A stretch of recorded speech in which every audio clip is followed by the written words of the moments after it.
almost a year since the slaughter at the U.S. diplomatic compound in Benghazi, Libya. And since then, there has been a lot of political finger pointing that followed. Now, for the first time, federal authorities are officially accusing someone of being responsible for that attack that killed the United States Ambassador Chris Stevens and 3 other Americans. This is a story we broke first right here on CNN. We've now learned that criminal charges have been filed. They are under seal against several suspects, including the Libyan militia leader Ahmed Abu Khatala. He's been walking around freely in Libya while U.S. authorities weren't able to catch up with him. CNN's Arwa Damon did. She spoke with him recently in Benghazi. Arwa is joining us from Cairo right now. Arwa, I want you to listen, first of all, to some of the report you filed on your interview. U.S. officials have often suggested that they would be interested in speaking to a man named Ahmed Abu Khatala about the events the night of the attack. He's really not that difficult to find. We met with Ahmed Abu Khatala in public at the coffee shop of a well-known hotel here in Benghazi for around 2 hours. He seemed to be confident, his demeanor most certainly not that of a man who believed that he was going to be detained or targeted anytime soon. And he agreed to let us film audio, but not video, of our conversation. هل في حدا من الجهة الليبية أو مثلا من الجهة الأمريكية جربوا يتواصلوا معك؟ أبداً. يعني ما في ولا مسؤول ليبي ولا مسؤول أمريكي جرب يتواصل معك ويقول لك؟ فريق التحقيق اللي جاء بنغازي ما حاولوش حتى محاولة اتصال. الفريق الاف بي اي يعني. And Arwa is joining us from Cairo right now. So Arwa, he's now been criminally charged. It's under seal by the U.S. Justice Department. What was he like when you spent, an hour or two with him in Libya? Well, first of all, he also said that he would, in fact, be willing to sit down with the Americans as long as it was a conversation similar to the one that we had and not an interrogation. He was fairly relaxed. He showed up with around half a dozen members of an Islamist unit, a militia that is effectively part of the Libyan security forces.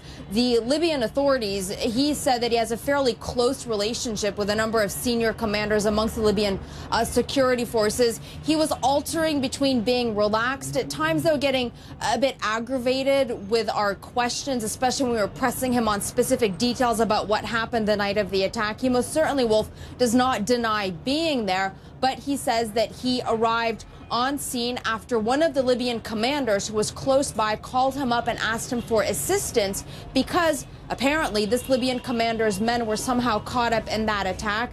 And he says that when he initially arrived there, he saw men carrying rocket-propelled grenades, various other weapons, but because of the intensity of the firefight, he actually wasn't initially able to enter the compound, Wolf. He may be watching us right now, Arwa, on CNN International. You got to know him a little bit. If he's hearing right now that he is now criminally charged by the U.S. Justice Department with the killings in Benghazi of the U.S. ambassador and 3 other Americans, what is your sense? How is he likely to react to that? Because for all practical purposes, there is no real Libyan government in Benghazi right now. There's a lot of just plain people on the loose, including a whole bunch of terrorists.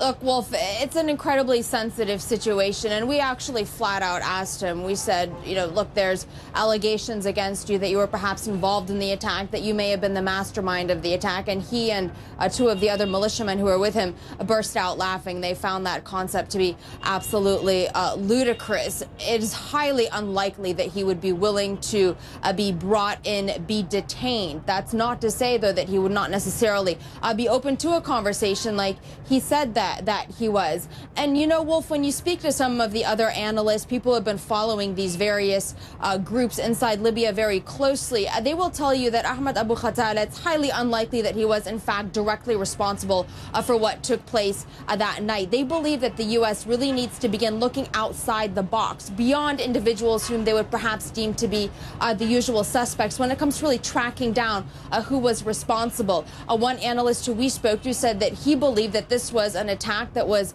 planned by al-Qaeda in the Islamic Maghreb, and that the vast majority of people who were in fact directly involved in it were now fighting in Syria. And unfortunately, the U.S. government can't count on the host country, Libya in this particular case, doing much to go ahead and arrest this guy or any of the other suspects who have now been criminally charged under seal. Arwa Damon, thanks very much for that. All of this is the subject of a CNN special investigation by CNN's Aaron Burnett called The Truth About Benghazi. It airs later tonight here on CNN. Aaron's joining us from New York. Excellent work, Aaron. And I know, among other things, you spoke to the mother of one of the Americans who was killed in Benghazi. What did she tell you? You know, it was amazing, Wolf. We had a chance to speak with the families. And for me, you know, I mean, I remember that night. It was 7 o'clock Eastern when we first got news that an American had been killed in Benghazi. And we had just gone on the air. We had that breaking news. And at that moment, it's a disembodied thing. We've covered it day in and day out, as you have for the past nearly a year. But talking to those families, you realize how personal, how emotional, how crucial it is to get answers. Most of them were apolitical. You're going to hear them all speak tonight. But one of them, the mother of Information Officer Sean Smith, Pat Smith, is angry and does feel it's political, and she blames someone very specifically. Here's Pat Smith. It's Hillary's legacy over there. If not, why could I had told her personally, nose to nose, please tell me what happened. And she promised me she would get back to me. She did not get back to me. She did not get back to anybody else in America, and she's hiding everything that she can. And that was the anger and frustration that she feels, and you can understand that, Wolf. But what amazed me from talking to the other family members, you know, who lost their children, who lost their siblings, is they just want answers, and they don't want this to be political. It seems obvious that we need more answers. It also seems obvious to them that this shouldn't be about the finger pointing and blame game that's been going on in Washington. And I just want to let all your viewers know, Wolf, of course, people can go to our blog because these families have foundations, ways to try to help and make sure this doesn't happen again. And I hope people will go to those foundation websites and learn more about the families. You've spent a lot of time working this story, reporting on it. You've got a great team that you put together for tonight's special. What's the biggest takeaway that you take yourself from this documentary? Well, you know, Wolf, one of the things that amazed me the most was on both ends. The first end, could this have been prevented? The answer to that question is yes. And, you know, we'll talk to one of the men who briefed Chris Stevens on security. His takeaway, the Americans knew there were all these groups out there, didn't know which group was which, and didn't know what they were capable of, and as a result, completely misevaluated the risk. So, yes, this could have been prevented. The British, the UN, the Red Cross had all left Benghazi. No one in the American government or in any agency ever recommended that the Americans do so. So that was one point that we take away. It didn't have to happen. And then on the other end, could we, you know, you're talking to Arwa about charges being filed now, almost 1 year later. Where are you going to get the forensic evidence? You can charge someone. How are you going to actually take them to trial and put them in jail? Those are serious challenges. Will someone be brought to justice? This could have happened so much more quickly. And among our conclusions, Wolf, is that the administration was focused foremost on re-election. It's a painful truth, but it appears to be the case. And the Republicans wanted to get the credit for caring about what really happened, but they really just wanted revenge on the administration, as opposed to real answers about what really happened. So there's a lot of black eyes to go around, but this was something that could have been prevented, and we could make sure doesn't happen again. We're going to look forward to seeing your report later tonight. Aaron, thanks very much. And to our viewers out there, don't miss tonight's riveting documentary, The Truth About Benghazi, and Aaron Burnett out front, special investigation. It airs at 10 p.m. Eastern later tonight, only here on CNN.